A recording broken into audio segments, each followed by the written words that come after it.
Antonio de la Cruz, señores. Antonio de la Cruz, analista político, columnista, senior asociado al programa de las Américas, hombre sensato y ecuánime.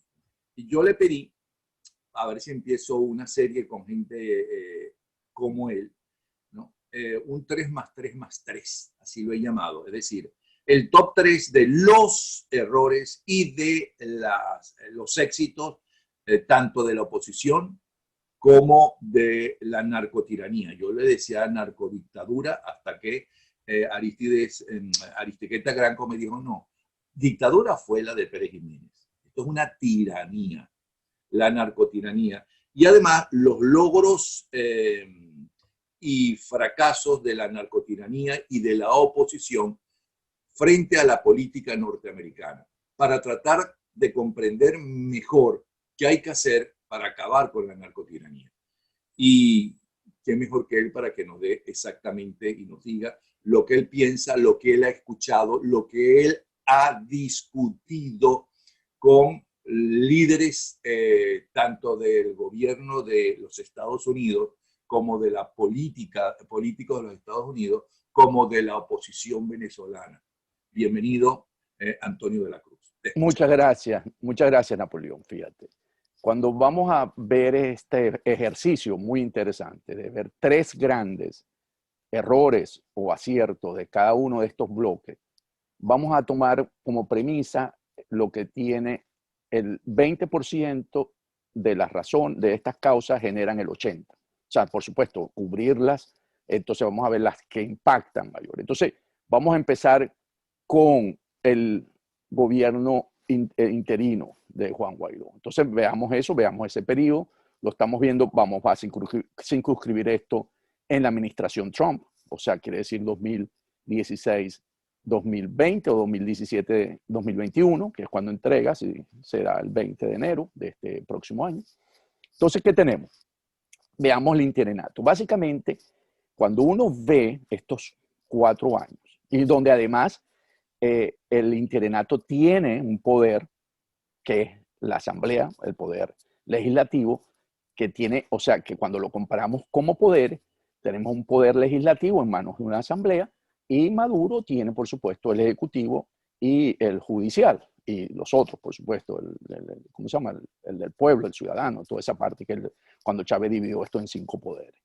Entonces, es importante tomar esto en cuenta porque sí hay un poder enfrente y se tiene además una mayoría que permite hacer acciones y tomar. Entonces, ¿qué se observa en ese periodo? En ese periodo lo que se observa es básicamente una falta de estrategia inclusiva. O sea, cuando uno va a enfrentar este tipo de régimen, como tú lo acabas de describir, narcotiranía, una empresa criminal, se necesitan todos los que están en contra de ella. O sea, aquí todos tenemos que estar juntos, desde los que son antimaduristas hasta los que son, como en el caso de María Corina, que era mucho más aguerrida, podríamos ver un espectro mucho más contundente, mucho más frontal, y los que se encontraban en la asamblea. Entonces, si bien es cierto, la asamblea dio para ese espectro, ese mosaico de partidos políticos, debemos recordar que eso se concentró en 4, lo que se llamó G4. Acción Democrática, que gobernó, que tuvo la presidencia, perdón, en el primer momento, PJ con Borges, que fue el segundo, Un Nuevo Tiempo, que fue con Barbosa, el presidente de esa asamblea, y después Voluntad Popular, que lo tuvo Juan Guaidó. Entonces, eso se redujo después a esos 4 partidos. Y esos 4 partidos realmente le costó integrar al resto del espectro político anti tiranía o anti, ¿verdad? En una acción funcional.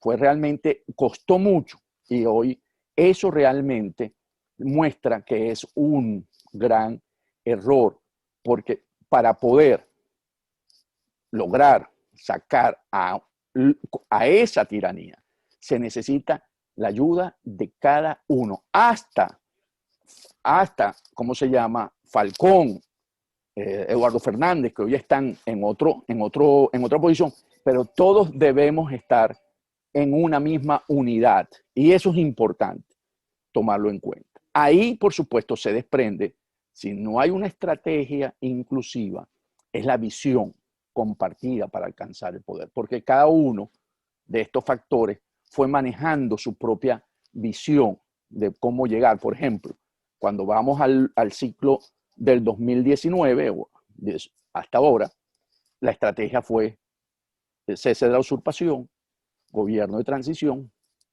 y elecciones libres. Entonces ahí, cuando llegó, ¿cómo se llama? Henry Ramos Alú a la presidencia, dijo, sacamos a Maduro en 6 meses. Entonces empezamos a ver cómo esa visión compartida entre todos los factores no está unida en el tiempo, sino que cada uno en su lapso va teniendo una acción y eso realmente, al no tener una visión compartida para poder obtener el poder, alcanzar el poder, también nos debilita. Y aquí, por ejemplo, uno de los sectores que se me olvidó mencionar que no fue inclusivo fue el sector militar. El sector militar, nadie, recuerdo una conversación con un diputado, amigo mío del Zulia, que me decía, Antonio, nadie en la oposición tiene ni siquiera un compadre militar.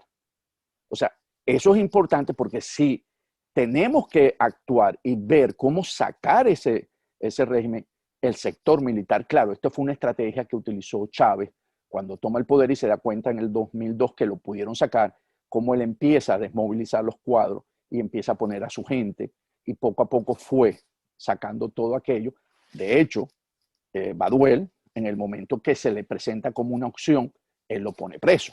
Entonces, para que veamos cómo ese sector militar es muy importante también tenerlo porque es el que al final es el que hoy sostiene a Maduro desde el punto de vista represivo como fuerza en el poder. Entonces, ese también es uno de los sectores. Y lo último, para dar la tercera, acabo de decir falta de estrategia, visión compartida, se observa desde aquí, ¿ok? Es una observación desde aquí, desde Washington, que hay desorganización dentro de todos los factores del 4. La desorganización se nota en la manera como se interactúa, y aquí es una perspectiva desde Washington, no interna, con los factores de poder en esta ciudad. O sea, cuando viene Borges como canciller o Carlos Vecchio como embajador, no se ven acciones coordinadas en términos a lo que se va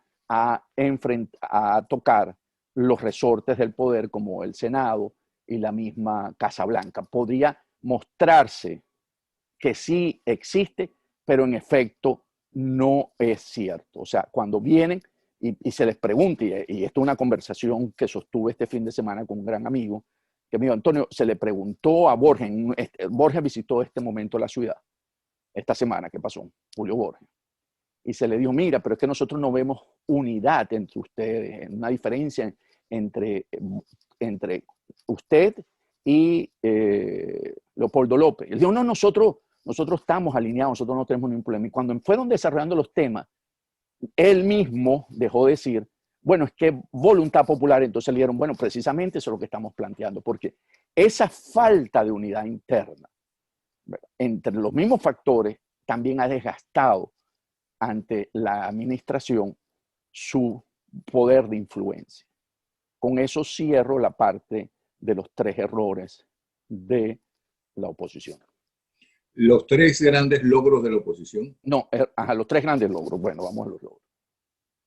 ¿Qué tiene la oposición como logro? Uno de los grandes logros de la oposición fue haber rescatado a Citgo, porque Citgo estuvo a punto de perderse por las demandas de los tenedores de bonos.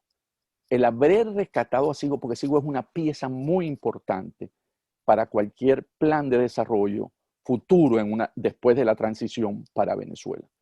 Y porque todos los proyectos que uno observa para poder relanzar la economía venezolana después de la transición tiene que ver con Citgo, porque Citgo es una empresa clave dentro de Estados Unidos y está diseñada para los crudos venezolanos. Entonces, Citgo permite el intercambio de crudo muy rápido. No solamente eso, que con la crisis de refinerías que tenemos, Citgo está 5 días para suministrar gasolina en Venezuela. Entonces, logra primero resolver un poco la crisis de la gasolina muy rápido, logra que otros refinadores y otras empresas petroleras, porque las relaciones entre grandes empresas petroleras se da por la confianza y PDVSA hoy no tiene confianza ante esto. Entonces, Citgo, que sí la tiene, sería el interlocutor. Se podría interactuar a través de Citgo y Citgo generaría una serie de mecanismos para facilitar en el sector petrolero y eso permitiría muy rápidamente recuperar, ¿okay?, la situación actual de esa crisis que tenemos de combustible. Eso es realmente muy importante.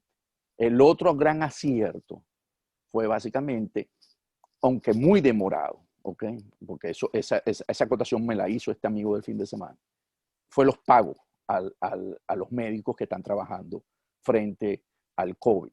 ¿Okay? Dice que eso realmente muestra que puede entregar un producto y realmente lo está entregando, se le está depositando al sector salud, a las enfermeras, a los médicos, un pago que es autorizado, por supuesto, por la Administración de los Estados Unidos con un implementador y eso ha venido fluyendo. Y la otra es haber logrado que los 59 países hayan reconocido el gobierno interino y haya aislado al régimen de Maduro.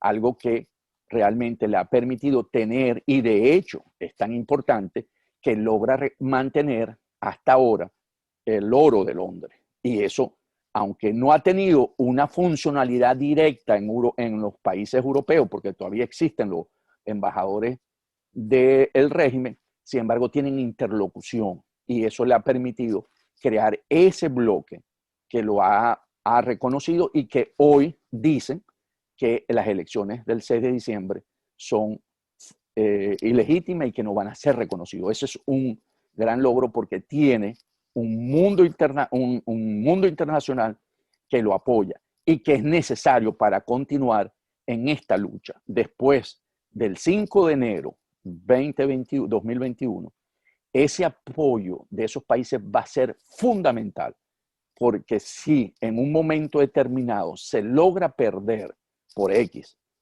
realmente sería mucho más difícil enfrentar al régimen, porque empezaríamos a tener entonces dificultades para tener acceso al oro de Londres o protegerlo. La misma Citgo entraría en un riesgo si eso llegase a suceder, porque realmente quien hoy permite que todo esto pueda tener el interinato es ese reconocimiento por estos países.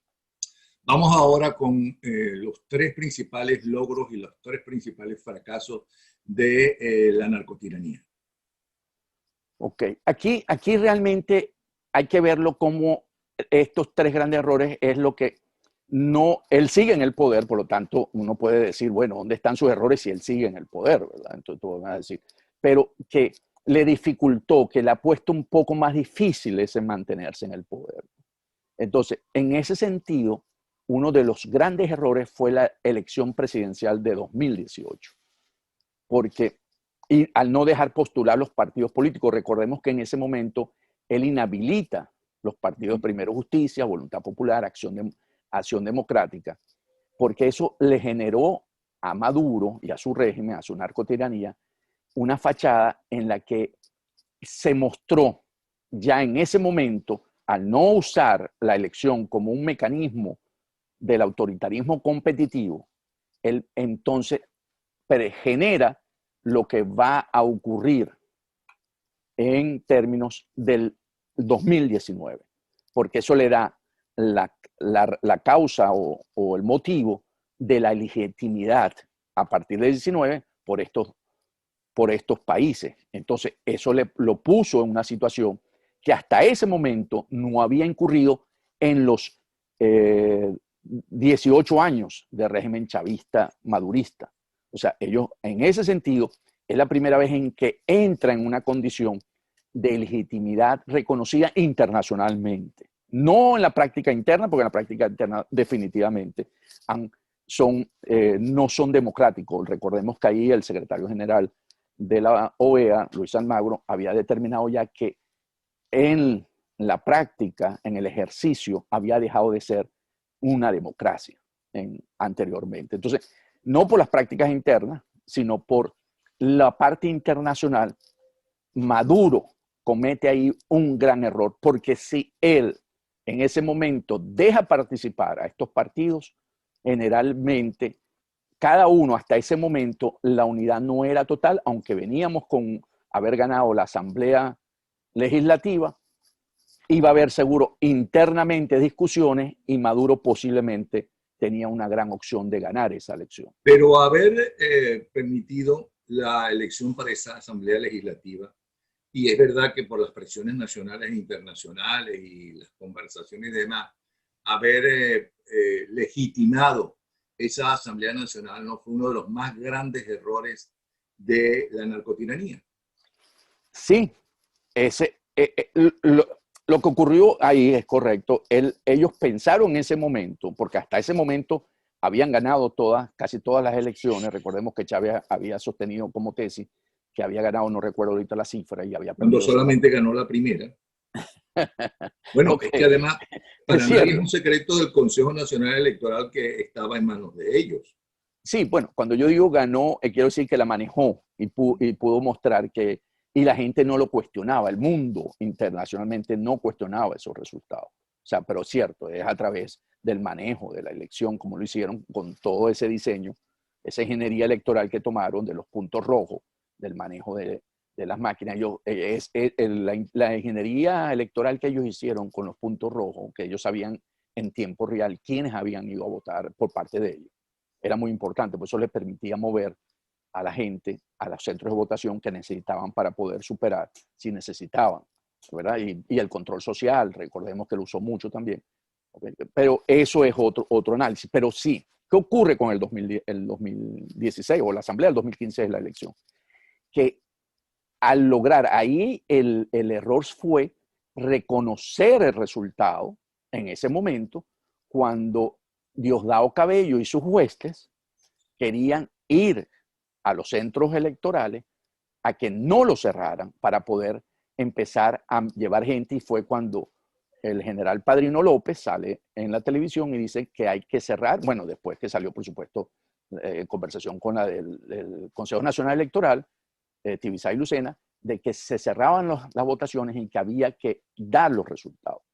Ahí yo siempre he tenido una conversación interna, una reflexión, Napoleón. Yo creo que en ese momento el resultado, el objetivo del régimen de Maduro era eliminar a Diosdado Cabello. Recordemos que los 4 grandes herederos de Chávez fueron Maduro, Diosdado Cabello, el que fue embajador y presidente de PDVSA, ¿cómo se llama? Rafael Ramírez, y el casado con la hija de él, Arriaza. Esos son los 4 grandes herederos. Arriaza no contaba. Ramírez lo manda inmediatamente al año siguiente a la ONU, lo desplazan, como son los comunistas, lo desplazaron en esos regímenes controlados. Lo mandan a Londres porque él hacía sombra y él hasta estaba luciendo como un hombre que venía manejando, porque él manejó la economía de alguna manera, con los créditos y los préstamos. Entonces él lucía y él trajo hasta un planteamiento para que la economía no colapsara, recordemos eso, y que no fue aceptado por el grupo que controlaba en ese momento el gobierno con Maduro. Y Diosdado era una piedra que había que resolver. Yo siempre he pensado que ese reconocimiento era porque recordemos que era el presidente de la Asamblea Nacional, y Diosdado le roncaba a Maduro de tú a tú. En el momento en que él pierde el poder de la Asamblea Nacional, Diosdado se retira, después se reinventa, pero él se retira, y lo que genera después es el programa de televisión en BTV. Yo siempre he pensado que esa fue una jugada para quitar a Diosdado del camino, ¿okay? Y por eso el gobierno toma esa decisión de que sean los resultados. Lo que no esperaban era que fuese las 2/3 partes, ¿okay?, de la Asamblea, que le daba una mayoría totalmente absoluta que podría hacer los cambios que quisiera, y por eso Henry Ramos Alup se atreve a decir, o dice, no se atreve, dice, al tomar el poder, Maduro sale en 6 meses. Y es cuando ellos toman la decisión y dicen, ni de vaina vamos a dejar esto así, y sacan los 3 diputados de Amazonas, que era lo más fácil de poder manejar, y ponen en condición ya a partir de ahí, en una posición de fuera de la ley, porque al no cumplir con los 3 diputados, porque tenía que sacarlo del Parlamento, entonces sus actos son ilícitos. Entonces empieza un juego político entre la Asamblea como poder y cómo mantenernos. Entonces empezamos a desgastarnos en ese momento y no empezamos a actuar porque queríamos la salida corta, pensando que Maduro ya estaba muy débil y que podíamos sacarlo en unos 6 meses. Entonces, sí creo, podemos tomar el 2016 como un error y el 2018 al sacar, ¿verdad? No dejar postular, y en ese momento, en el 2019, él obtiene el reconocimiento por 59 países de ilegítimo. Entonces, también otro error que tenemos es el no reconocer que los gringos los podía poner de rodilla a pesar ¿cuál era la estrategia con Estados Unidos? Recordemos la administración Obama-Biden. Ellos tienen una administración, básicamente lo que se ocupan es de Cuba para poder cambiar esa relación porque no había generado los resultados y pensaban que había que buscar una solución porque en eso Obama venía buscando soluciones diferentes a lo que se había manejado en los últimos 50, 60 años. Y el proceso de paz de Colombia. Eran las 2 grandes políticas para América Latina, para esa administración. Pero ¿cuál era la seguridad del régimen de Maduro?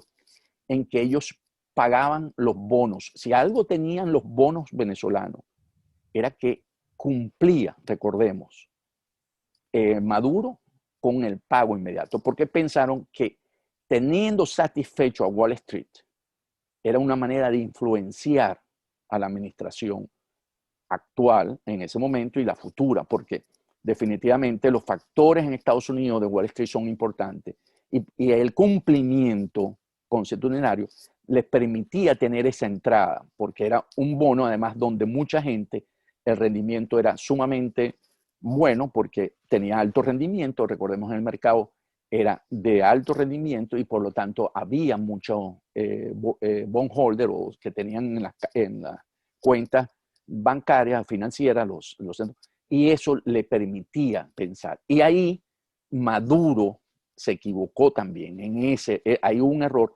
porque Trump, que no viene de ese sector, él viene del sector inmobiliario, pero que es un irruptor, a él por ahí no era la forma, y ahí se equivocó en el momento de seguir actuando y le salió esa jugada que no previeron, en la que él iba a tener esa política de máxima presión hacia Venezuela y hacia lo que llamó Cuba, Venezuela y Nicaragua, ¿okay? El eje del mal. Entonces, eso también, ¿por qué? Porque al tener esa política de máxima presión, ¿qué ocurrió? Que empezó a mermar su capacidad de financiar a los grupos que estaban alrededor del régimen de Maduro. Y ahí realmente empezó a tener más dificultades. Hay uno, porque como metimos el 2016, vamos a meter el 2016 juntos, que es el último que voy a tener para el régimen, es el abuso de los diálogos, el debilitamiento, cómo usó el diálogo el régimen para desgastar a la oposición, pero también ahí, en ese momento, él pierde un poco, y sobre todo cuando el Vaticano participó y quedó muy mal, cuando no logra, ¿verdad? Estamos hablando que participa, él logra sentarlo en la mesa, pero se da cuenta que no está comprometido el régimen de Maduro a una solución real. Y ahí, esto es una información dada por esta persona que te dije que conversé el fin de semana, que el Papa se sale del juego en términos de seguir facilitando, ¿verdad? Pero el Papa no se sale del juego porque ahí se llegó a un acuerdo que no cumplió Es la la oposición. narcotiranía. Perdón, la narcotiranía, sí, es que estamos hablando de Es narcotiranía. por eso que fue un error de la narcotiranía, en Sí, concreto ese diálogo, llegar a un ese ya. acuerdo por fin, porque hasta ese momento lo que hacía era alargar y alargar Alargar, hasta alargar el y no logro. cumplir. Es correcto, es correcto. Entonces logra, entonces sale el Papa, entonces él pierde acordemos que el Papa fue importante para las relaciones con Cuba. Estamos hablando de Estados Unidos, ¿verdad? Entonces pierden un apoyo importante en términos continuos. Y además Entonces, no pierde también ya de buena parte de los europeos, aunque aparentemente no oficialmente, corrígeme si estoy en un error, en creer que a través del diálogo, como con otras dictaduras y como en otras circunstancias, se podía llegar a un acuerdo y salir de ese problema. Los sí, europeos ahí no se dan cuenta, bueno, es que esta gente no son políticos, esta gente no son dirigentes que le interese su país, esta gente son diferentes y lo que le interesa es estar en el poder y punto. correcto. Recordemos que ahí trató de entrar, ¿cómo se llama? Noruega, sí, el diálogo que lo lleva. Y entonces empiezan a tener y empiezan a ser vistos que usan el diálogo para mantenerse, eso que tú estás diciendo, per se en el poder.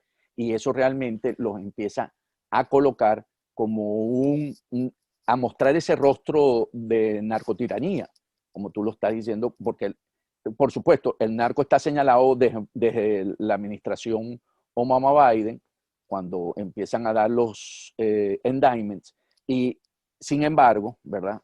Aquí ya en la parte de tiranía se empieza a tomar en cuenta por parte también de esta comunidad internacional. Y al no lograr ese consenso, entonces también tenemos, ¿verdad?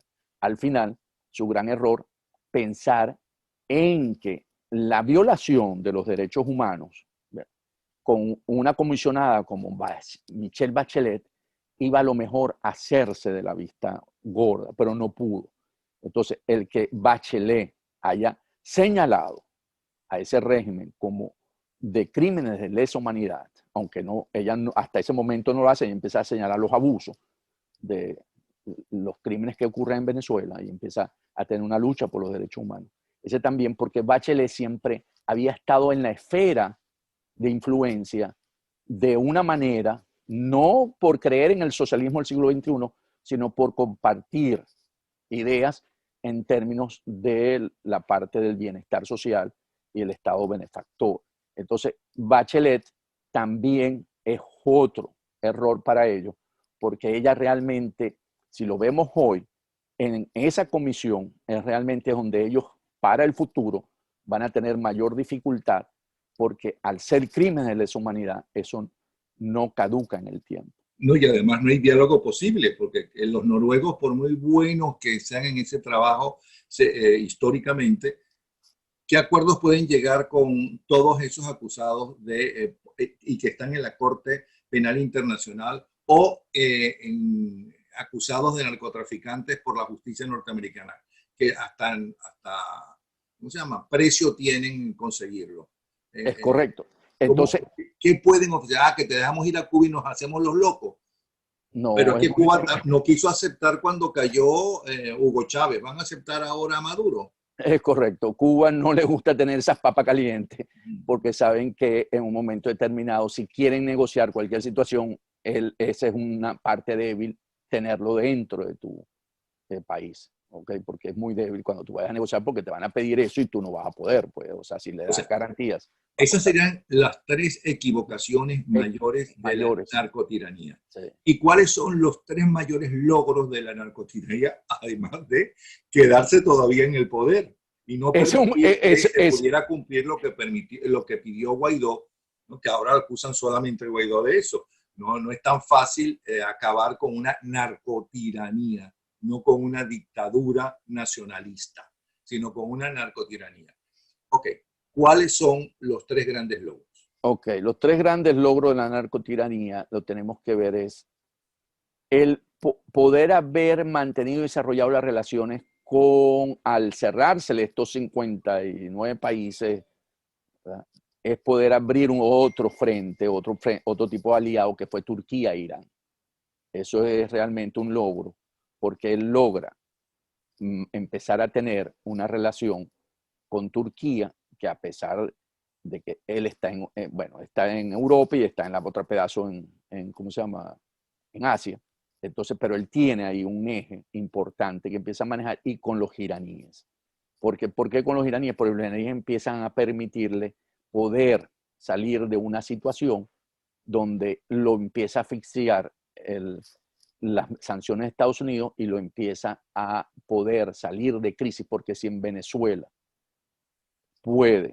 hubiese seguido la escasez de gasolina, recordemos que ya se estaba generando conflictos en varias ciudades en el interior por la falta de gasolina. Si eso no hubiese llegado, ese apoyo por parte, aunque no sea suficiente, pero alivia y la gente se ha acostumbrado a vivir con la escasez, a hacer colas en el interior sobre todo, de un día, 2 días, y aunque no reciba, tienen la esperanza de que a lo mejor el mañana me puedo conseguir la gasolina. Entonces, si no, esos puntos, recordemos que hace mes y medio, 2, habían puntos muy calientes en Venezuela en cuanto a la protesta, en cuanto a la violencia, ya la gente estaba cansada. Y ahí realmente eso es un logro. Y también lograr utilizar la infraestructura, y aquí es importante, criminal, para sobrevivir a las sanciones. ¿Qué quiere decir esto? El oro, el coltán, el permitir la parte del narcotráfico, toda esa, porque eso, al mermarle los ingresos por parte de las exportaciones petroleras, empezó a funcionar la economía ilícita, y esa economía ilícita permitió que no se agotara todos los recursos internos, porque empezó a tener internamente todo ese movimiento. Un poco lo que hoy estamos viendo con el tener cuentas en dólares en los bancos. Esto es básicamente para permitir circular estos dólares dentro de la economía, ¿ok? Porque necesitan, de alguna manera, que estos dólares que genera esta economía, que podríamos estar hablando alrededor de unos 9.000 millones de dólares al año, esto se necesita introducir. Antes, con los ingresos petroleros, no era tan importante, porque lo que se hacía es que se lavaba en términos del uso de bonos de PDVSA o bonos de la nación, que han dejado de utilizarse porque nadie puede hoy operar con esos bonos. Pero tú necesitas ahora que la economía, ¿verdad?, se mueva, y una de las maneras es a través de estos dólares que ingresan al país, y que lo ha logrado hacer a través de esa infraestructura criminal que hoy mantiene el país. Entonces tenemos los tres: mantener y desarrollar las relaciones con Turquía e Irán. Eso le permitió buscar las formas de poder traer gasolina y lograr utilizar la infraestructura criminal para sobrevivir ante las sanciones petroleras. Esos serían los tres logros de la narcotiranía, además del principal, todavía estar en el Claro, poder. claro, lo mencionamos como primero, que era el mantenerse en el poder. Vamos ahora con los tres mayores logros y los tres mayores equivocaciones o fracasos de la política de los Estados Unidos frente a la narcotiranía venezolana. Lo incluyo también porque eso es fundamental, evidentemente, en todo lo que estamos viviendo y en el interés de buena parte de los venezolanos. Esperar que Estados Unidos sea quien sea fundamental en la caída de la narcotiranía. Uno de los... ¿Vas a empezar con lo negativo o con lo positivo? Como hemos empezado por Con lo los negativo. errores, sí, por los errores, sí. Uno de los errores que tiene la administración Trump es básicamente mucho garrote y poca zanahoria. ¿Qué quiere decir esto? Dentro de esa política de máxima presión, ¿qué ocurrió? Que se fue sancionando a todo aquel que tuviese una vinculación, bien sea individual o jurídica, con el régimen de Maduro. Hoy, el último número, si mal no recuerdo, que yo vi, hay sancionados por la administración de los Estados Unidos 157 personas, ¿no?, y 47 empresas. Entonces, cuando eso es garrote, ¿no? Garrote, vamos a entender las sanciones como garrote, y poca zanahoria en términos de poder buscar ofrecerle a estos factores de las sanciones una salida, una solución para que ayudara o ayude a resolver la situación en Venezuela. O sea, cuando uno ve que hay mucho garrote y poco zanahoria, como que la gente dice la decisión, y eso lo usó el régimen, lo promovía, al que lo sancionaba, lo volvía ministro de otra función. Recordemos que eso lo hizo Maduro varias veces. El sancionado se convertía en ministro del Interior.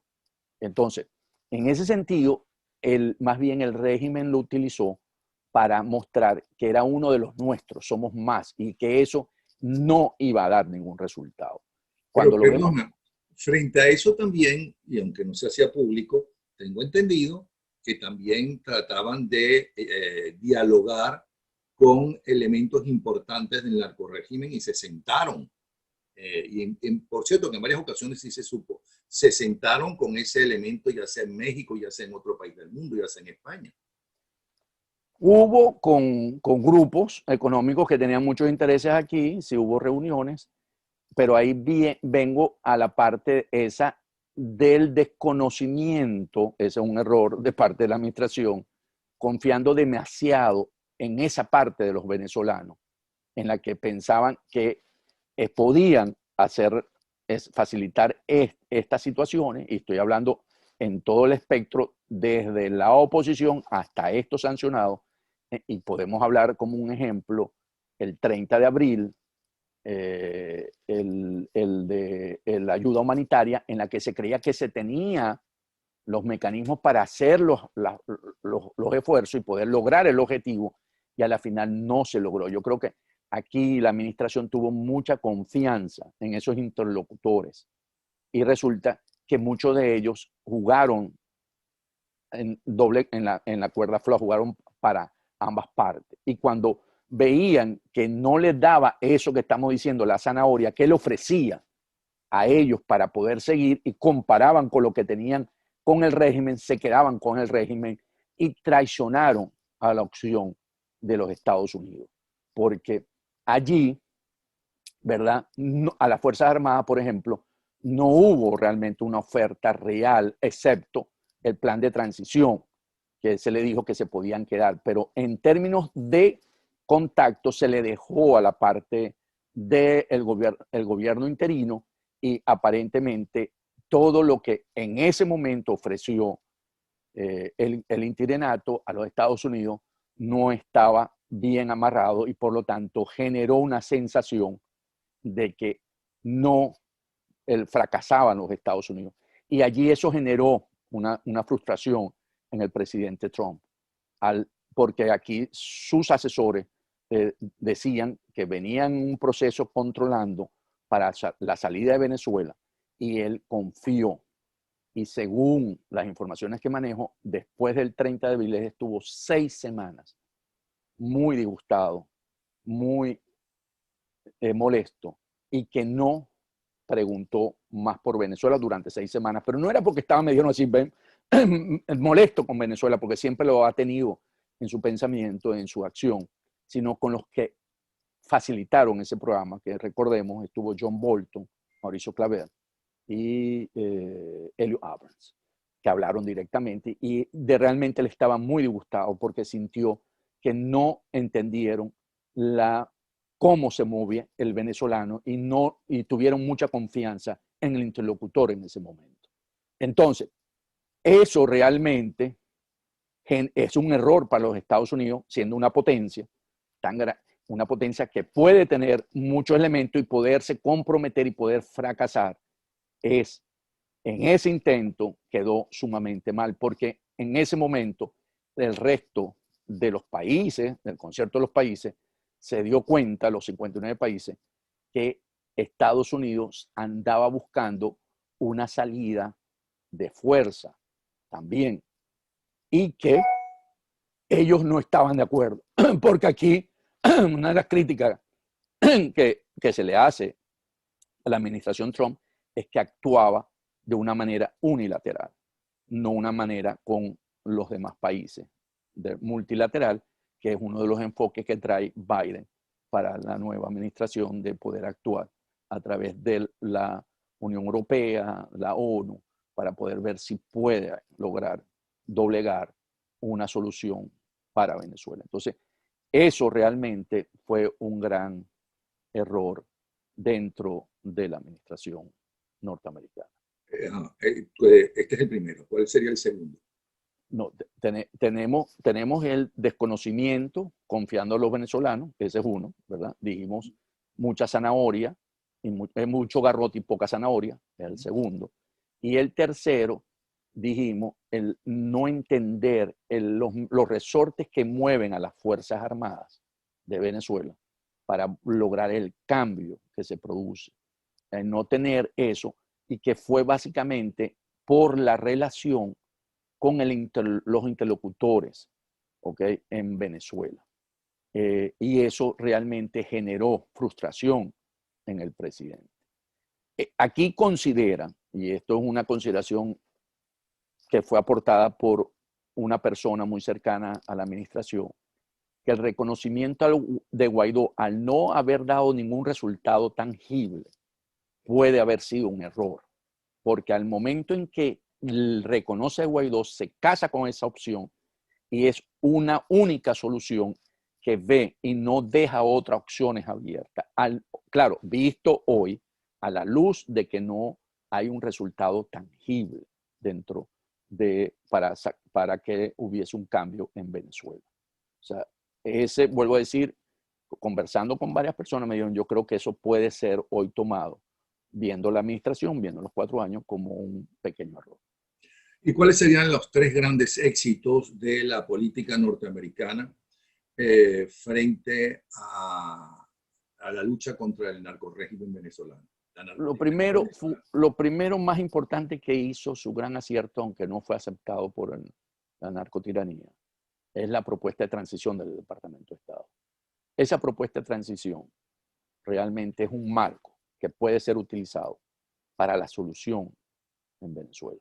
Que es lo que suele suceder históricamente, o por lo menos en el siglo XX, por lo menos para acá, con los dictadores y con los grandes problemas. Vamos a hacer una transición, tú te vas para otro sitio, se quedan algunos de ustedes, inclusive que pasó en Venezuela cuando Pérez Jiménez se quedó un gobierno de transición que al principio, una junta de gobierno que dirigía Wolfgang Larrazábal, pero que al principio tenía gente importante del régimen de Marcos Pérez Jiménez, militares por cierto, y es verdad, duraron muy poco, algunas horas, pero hubo 3 juntas cívico-militares.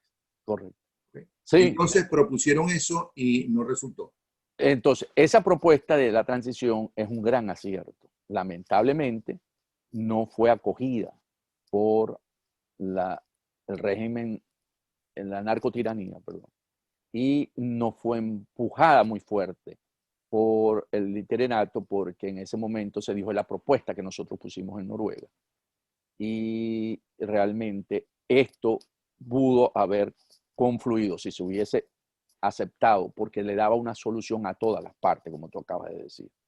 Okay, era bastante inclusiva en cada uno de sus elementos. Y siempre es interesante tenerlo a mano, porque yo creo que ahí está el corazón de cualquier propuesta de salida para una nueva administración con Biden, ya que Biden cree en una solución negociada y una solución electoral. Yo creo que ahí hay toda una serie de elementos muy importantes. Lo otro es haber colocado, haber destapado, descubierto el Estado criminal. Eso que estamos hablando, esa corporación criminal, al ponerle precio a las cabezas que la dirigen, al tener casos con la justicia norteamericana de narcoterroristas, al señalar eso, porque no es un Estado dictatorial con el que tú puedes negociar, no, estás enfrentando un Estado criminal. Y hasta que no todos estemos en esa página, nosotros vamos a tener que tomar decisiones que puede ser que no nos llegue a alcanzar el objetivo de la restauración de la democracia en Venezuela. Porque un Estado criminal o una organización criminal es manejada con la justicia, ¿verdad? A través de la justicia, a través de la DEA, a través de capturar los criminales y traerlos, como pasó en Panamá con Noriega, el general Noriega, cuando tú determinas, hay una serie de herramientas distintas a las herramientas de un Estado dictatorial, que puede ser que son más políticas, más de conversación. El Estado criminal tiene ya una serie de acciones distintas y eso realmente es importante que esta administración la haya expuesto y la haya colocado en la superficie. Y la tercera es la operación militar en el Caribe. ¿Ok? ¿Por qué?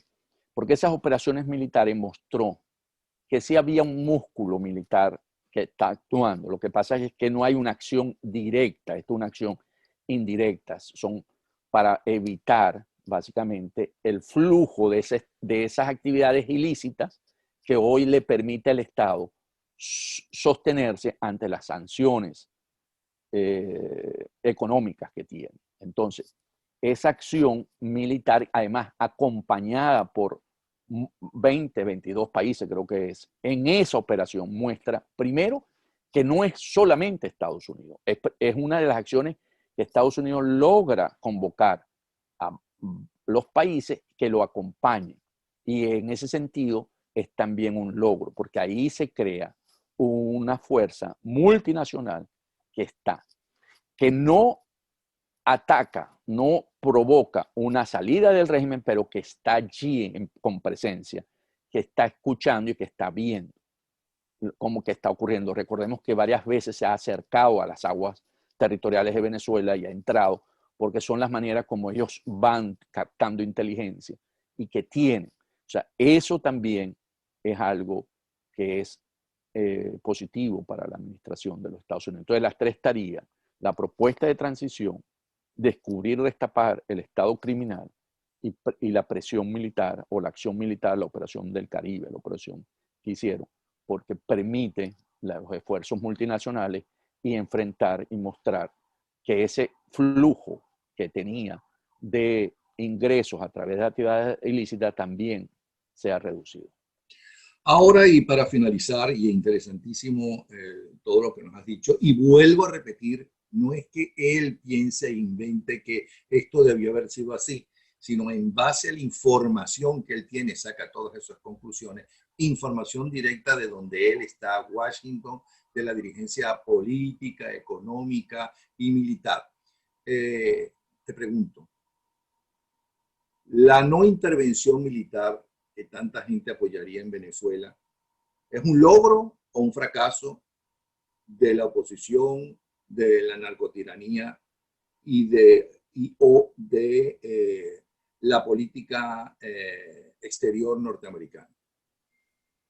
La intervención directa. En algún momento se pensó en una intervención, porque Estados Unidos ha intervenido muchísimos países. Claro que últimamente es verdad que no, pero cada vez que ha intervenido, los que están en contra de una intervención militar dicen que tienen el grave problema de que se tienen entonces que quedar allí y que viene un caos. Y ponen como ejemplo, bueno, varios países del Oriente, varias intervenciones. Sí. Los que están a favor dicen, bueno, pero lo lograron en Panamá, lo lograron en Grenada. Los que están en contra dicen, sí, pero eso lo hicieron cuando los norteamericanos, el pueblo, convencen al pueblo norteamericano de la necesidad para la seguridad de ese pueblo de intervenir allí. En el caso de Grenada, bueno, porque estaba una isla del Caribe que le ponía con los cubanos, ¿no? Boicotear el paso libre por el Caribe. En el caso de Panamá, bueno, sabemos lo del canal, sabemos que allí además tenían tropas, ¿no? que norteamericanas, y así todo, mira todo lo que le costó, y las tropas estaban allí. ¿Cuál es esa historia? Aunque eso da para otro programa interesantísimo. ¿Okay? Fíjate, la intervención directa, que puede ser extractiva, especial, que la gente ha dicho no es la invasión de Normandía, porque hoy en el siglo XXI no se hace ese tipo de acciones, ¿verdad? Los soldados subiendo por la autopista Caracas-La Guaira, no. O sea, la gente, o lo que se ha planteado siempre son acciones muy puntuales. Hoy que se utilizan los drones, ¿verdad? Y sí. Tú sabes, y el hombre está en Dakota del Norte, ahí como si estuviera jugando, ¿verdad? En un juego, videojuego, ve el dron, ve el objetivo, ¡pum! Y eso hoy en día, el error es muy pequeño. Y lo vimos cuando Estados Unidos tomó la decisión de eliminar al general iraní Salamani, ¿verdad? Que realmente eliminó a su comisión, no mató, no hay externo, ¿no? O sea, consecuencia secundaria.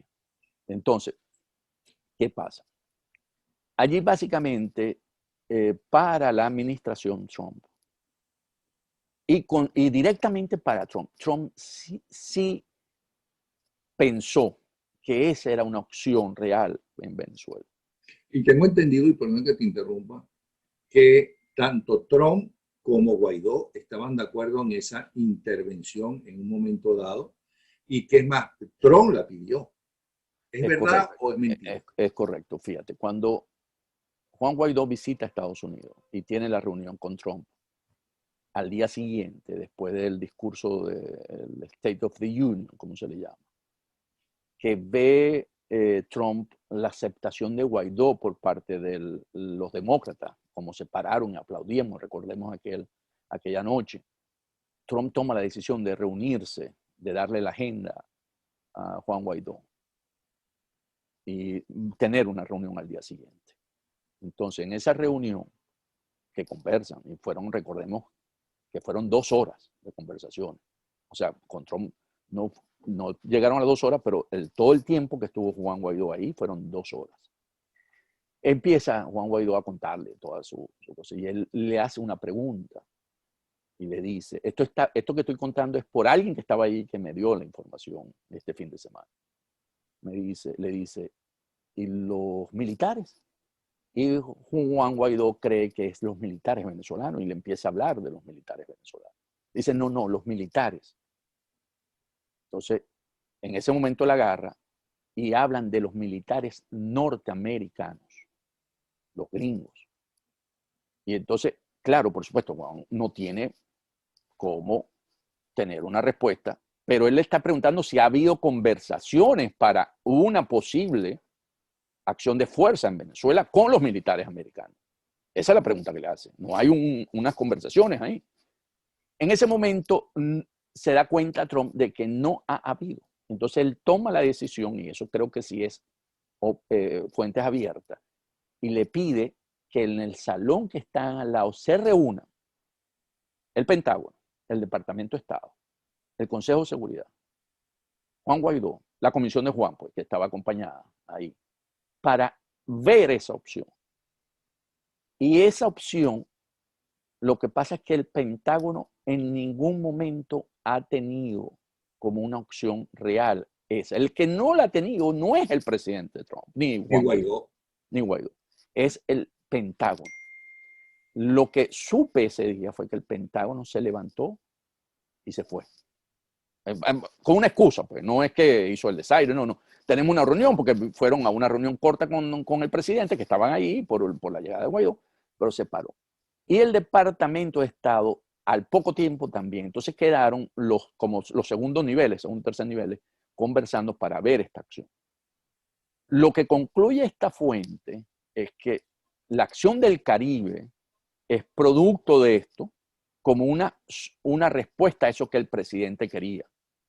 O sea, porque si vemos la acción del Caribe es una acción militar. Bueno, bien sea para controlar el narcotráfico, pero es una acción militar. Entonces pareciese, me dijo, que esa fue la forma como consiguieron ante la solicitud del presidente y del gobierno interino de poder darle una respuesta militar a la situación en Venezuela. Entonces, realmente, eso cómo se puede ver ahora. Al no ejecutar, bueno, tenemos la del Caribe, que vimos que ya era positivo para los Estados Unidos, es un logro. Podemos pensar que en términos de Nicolás Maduro, él es, al no tomar en cuenta que lo dijimos anteriormente, al no valorarlo, esto pudo haber sido un error ¿ok? Porque si esto se hubiese convertido no solamente en una acción contra el narcotráfico, hubiese sido también, es un error, porque hoy Estados Unidos tiene mucho más información de lo que pasa en Venezuela que antes. Entonces puede ser un error. Y para el interinato, aunque no es la salida de Maduro, es un acierto parcial. O sea, no se le puede dar el 100% porque no logró la salida de Maduro. Entonces, bueno, pero sí es un acierto porque vuelvo a insistir que eso hay que verlo como una acción militar. Okay. No. Por último, en el caso de Cuba, okay, que sí está interviniendo directamente en Venezuela, en narcorrégimen, en la narcotiranía, en el caso de Cuba hubo una amenaza de invasión cuando los misiles famosos soviéticos se estaban instalando en Cuba y aparentemente ya algunos estaban instalados en funcionamiento según lo último que se ha descubierto. Puede ser verdad o mentira. ¿Okay? Pero después no hubo ninguna intervención militar. Me dijo uno de los entrevistados que ha trabajado en la CIA, desde la CIA, que no se hizo porque descubrieron que la mejor forma de arruinar a Rusia, a la Unión Soviética, era el mantenimiento a Cuba, porque Cuba siempre ha vivido de los demás. Bueno, de hecho, buena parte de la ruina de Venezuela y casi su desaparición es justamente eso también. Pero no ha resultado el bloqueo a Cuba, tampoco ha resultado, porque también sigue Castro o los Castro en el poder. O sea, ni los demócratas han logrado, ni los republicanos han logrado que caiga la dictadura y han luchado en contra de eso. ¿Cuál es el futuro de Venezuela entonces? Cuando uno ve Cuba en esa perspectiva, ¿no? De cómo Cuba sobrevive a las sanciones norteamericanas, que bueno, si bien es cierto, lo sostiene la ex Unión Soviética y le costaba dinero a la Unión Soviética porque tenía que financiarla, si mal no recuerdo, para los dólares de aquel momento estaba alrededor de 8.000 a 10.000 millones de dólares anuales. Y eso era plata para ese momento. Y ellos generalmente, como tú has sostenido, nunca han generado una actividad que les permita sostenerse, sino siempre han vivido de regímenes que lo financian, que le ayudan. Pechulear. Sí, bueno, yo quise usar la palabra, han chuleado, sí, es correcto, son unos chulos. Los Castro en ese sentido han sido unos chulos mundialmente y han mostrado un proyecto de la Revolución Cubana que no es exitoso, como tú lo señalabas en la introducción cuando hablábamos fuera de cámara, de que es un Estado demasiado pobre y que la gente no lo ve y que lo que quiere ver es el logro de la educación y de la salud, pero no ve el estado real de cada persona que vive precariamente. Entonces, pero también tenemos que tomar en cuenta que en ese momento, cuando empiezan las sanciones, quienes realmente le dan un balón de oxígeno a Cuba es España, es Canadá en el sector turístico. Ellos empiezan a ayudar al moverse en la isla. O sea, las sanciones funcionan si tú logras en el momento determinado aislar al régimen. Si tú no aíslas ese régimen, si hay países que ayudan a bypassear las sanciones, cuesta mucho, porque el esfuerzo tú lo puedes estar haciendo, ¿verdad? Y otro lo está ayudando. Le voy a poner un ejemplo muy sencillo en una familia, el hijo, el padre y la madre. El padre lo puede regañar y sancionar, pero si la madre es sinvergüenza y lo ayuda, el castigo no hace efecto, porque el niño consigue a través de la madre lograr lo que él quiere. En este caso, ¿verdad? Si Estados Unidos sanciona y no hay un acompañamiento de los países del resto del mundo occidental de las democracias a presionar ese país, y más hoy cuando existe un país como China, Rusia. Rusia no es tan clave, lo es desde el punto de vista de crear una posición geopolítica, pero no es tan clave como China. China sí tiene hoy peso, pues China puede dar una ayuda económica, puede tomar la decisión y ellos sí tienen pulmón. Entonces, en una situación como la que existe hoy mundialmente, como con la presencia de China, yo creo que las sanciones son importantes, pero yo, aunque la administración Biden va a suavizarlas, y yo creo que las va a ir poco a poco desmontando, las que para mí hoy funcionan más son las secundarias. ¿Por qué? En las secundarias, ¿qué quiere decir? Que toda aquella empresa que quiera hacer, sancionan a PDVSA, ok, esa es la primaria, está sancionado PDVSA. La secundaria, ¿cuál es? Que todas aquellas empresas que quieran hacer negocio con PDVSA van a ser sancionadas también. Porque allí sí hay un poder real, que es el uso del sistema del dólar. O sea, cuando yo le digo a una empresa que hoy globalizada, tú no vas, nosotros te vamos a sancionar para que no puedas seguir utilizando el dólar como tu mecanismo de intercambio de bienes, ahí te dicen, déjame pensarlo. Y de hecho, el ejemplo más concreto que hay se llama Rosneft. A lo que Rosneft le dijeron a sus dos... Es la petrolera rusa. Rusa, discúlpame, y que estaba muy metida en Venezuela y que apostaba por Venezuela, y que Igor Serchin, que es el CEO de esa empresa, se identificaba con el régimen y con Chávez muy fuerte. ¿Okay? Entonces, y que Igor Serchin es uno de las manos derechas de Vladimir Putin. Entonces, cuando a Rosneft, Estados Unidos, el Tesoro le dijo, vamos a sancionar tus empresas comercializadoras, ¿verdad? Que es Rosneft Trading y la otra, ¿verdad? Son dos que tiene. Que fue en marzo de este año y en abril de este año. Rosneft dijo no, hasta aquí. Y le dijeron a Maduro, nosotros lamentablemente no podemos seguir exportando tu petróleo ni trayéndote gasolina. Nos retiramos de Venezuela, vamos a mandar una empresa en maletín para que maneje nuestros activos, pero nosotros te dejamos. Ese elemento, esa es una lectura que no ha sido profundizada, pero es allí donde tú ves los resultados. Cuando tú le dices... Y entendí que tú crees que Biden va a utilizar ese tipo de política y menos... La va a suavizar, la va a suavizar. Ok, entonces la pregunta es... No, la va a suavizar, ¿por qué? Porque la narrativa de los otros, para poder evitar esto, es que eso ha causado la crisis humanitaria en Venezuela. Entonces, Biden, que está preocupado por la crisis humanitaria en Venezuela y se le está asignando la causa a las sanciones secundarias, entonces Biden en ese sentido va a tratar de que estas sanciones secundarias no tengan ese impacto. Pero yo sí creo que esa es una de las sanciones. Yo las individuales las entiendo, pero las que yo creo que doblan realmente, porque es la secundaria. Porque tú empiezas a aislar las empresas que entran a hacer negocio con la narcotiranía y los países, o sea, Turquía, por ejemplo. Si eso sucediera con Turquía, con empresas turcas que pudieran estar haciendo algunas acciones en Venezuela, que por supuesto hay que tener sancionado a las empresas. Entonces, tú empiezas a ver que sí, porque en el momento en que tú no puedes usar, el comercio se mueve, como tú lo sabes. ¿Y la China, entonces?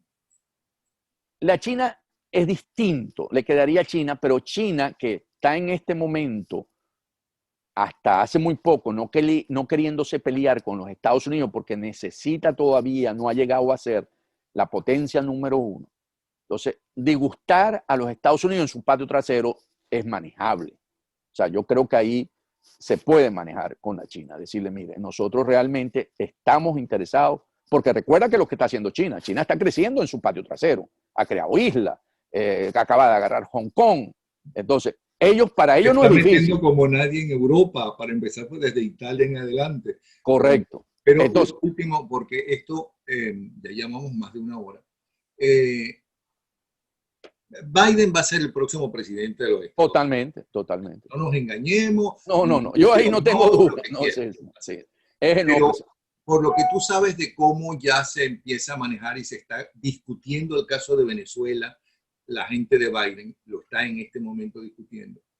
Lo que no logró Trump con esa política agresiva, directa y hasta querer intervenir militarmente, como ofreció indirectamente intervenir militarmente, todas las opciones están sobre la mesa. Entonces era verdad, no era una mentira de Trump. No, no, no, no. En un momento determinado era totalmente cierto. Okay. Totalmente cierto. ¿Tú crees que el gobierno de Biden pueda lograr lo que no se ha logrado durante todo este tiempo, es decir, liberar a Venezuela?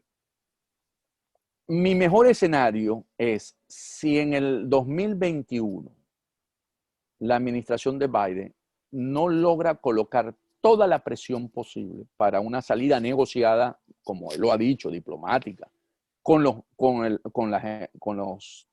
Unión Europea, con las multilaterales, en el 2021. ¿Okay? Si en 2021 él no logra meter esa presión y buscar la solución presidencial, la elección presidencial, con la parlamentaria, porque esta del 6 de diciembre va a ser desconocida otra vez por estos 59 países, yo creo que allí a Biden se le va a ir el tiempo y se le pueden ir los 4 años. ¿Por qué? Porque una vez pasado el 2021, ¿qué ocurre? Podemos ver a un Maduro sobreviviendo otra vez un año más.